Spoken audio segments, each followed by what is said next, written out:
வணக்கம் நண்பர்களே. இந்த வீடியோல நம்ம என்ன பார்க்க போறோம்னா, இஸ்லாமிய சமூகத்தினர் பார்த்தீங்கன்னா, திமுகவுல இருந்து கொஞ்சம் கொஞ்சமா விலக ஆரம்பிச்சுட்டாங்க. அதுக்கு என்ன காரணம்னு பார்த்தீங்கன்னா, தமிழகத்தில திமுகவும் சரி, அதிமுகவும் சரி, இஸ்லாமிய மக்களுக்கு நாங்க தான் பாதுகாவலர்கள்னு சொல்லிட்டு ரொம்ப வருடங்களா அவங்கள ஏமாத்தி வந்துகிட்டு இருந்தாங்க.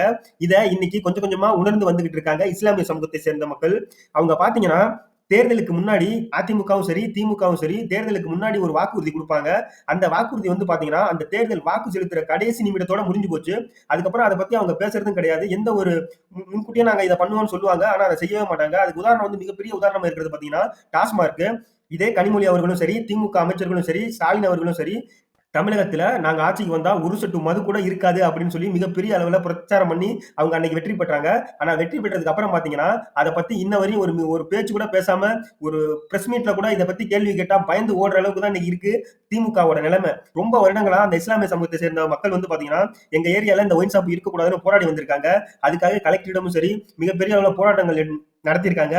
இப்படி நடத்தியும் அங்க வந்து எந்த ஒரு அந்த கடைய மூடுறதுக்கான செயல்பாடுமே அரசு எடுக்கவே இல்ல அப்படிங்கிறதுனால அந்த ஏரியா மக்கள் பார்த்தீங்கன்னா, மிகுந்த கொந்தளிப்போட இருந்திருக்காங்க. இந்த நிலையில பார்த்தீங்கன்னா, எம்பி தேர்தலுக்காக திமுகவை சேர்ந்தவர்கள் ஓட்டு கேட்க அங்க போன நேரத்துல, அந்த மக்கள் பார்த்தீங்கன்னா, அவங்க சட்டைய புடிச்சு அடிக்காத குறையா கேள்வி கேட்டிருக்காங்க.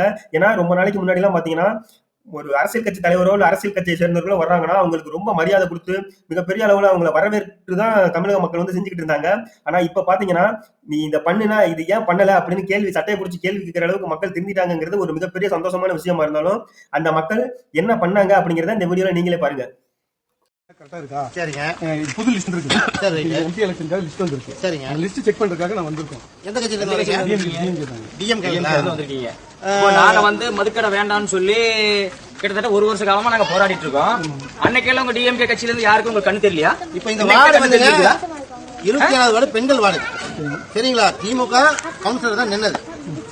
இப்ப நாங்க இத்தனை தடவை போராட்டம் பண்ணி ஒரு நாள் கூட அந்த கவுன்சிலர் எட்டி பார்க்கல வந்து என்னன்னு கேட்கல, எங்களுக்கு ஆறுதல் சொல்லல. சரிங்களா? எப்ப கேட்டாலும் என்ன சொல்லுவாரு தெரியுங்களா? ஹாஸ்பிட்டல் இருக்கான் பாரு, இல்லன்னா மவுத்துல செத்து போயிட்டாங்க இளவு இருக்கிறான் பாரு.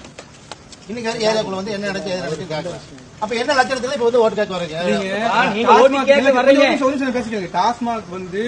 டாஸ்மாக் அதிகாரிங்க அதுக்குன்னு இலாக்கா இருக்கு. அவங்க தான் வந்து அங்க ஆரம்பிக்கிறாங்க. அவங்கதான் வந்து ஆரம்பிக்கிறாங்க. நீங்க எதுக்கு ஓட்டு லிஸ்ட் தூக்கிட்டு வந்து என்னது வேணும்? உங்களுக்கு ஓட்டு போட என்ன இருக்குது?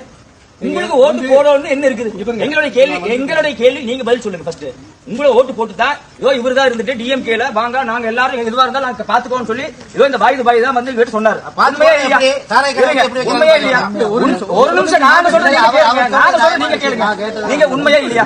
நீங்க மனோகருக்கு வேண்டி நீங்க சப்போர்ட் பண்ணி வந்து நீங்க எங்கிட்ட பேசுறது உண்மையா இல்லையா? இந்த வீதி மக்கள் உங்களுக்கு ஆதரவு தெரிவிச்சது உண்மையா இல்லையா?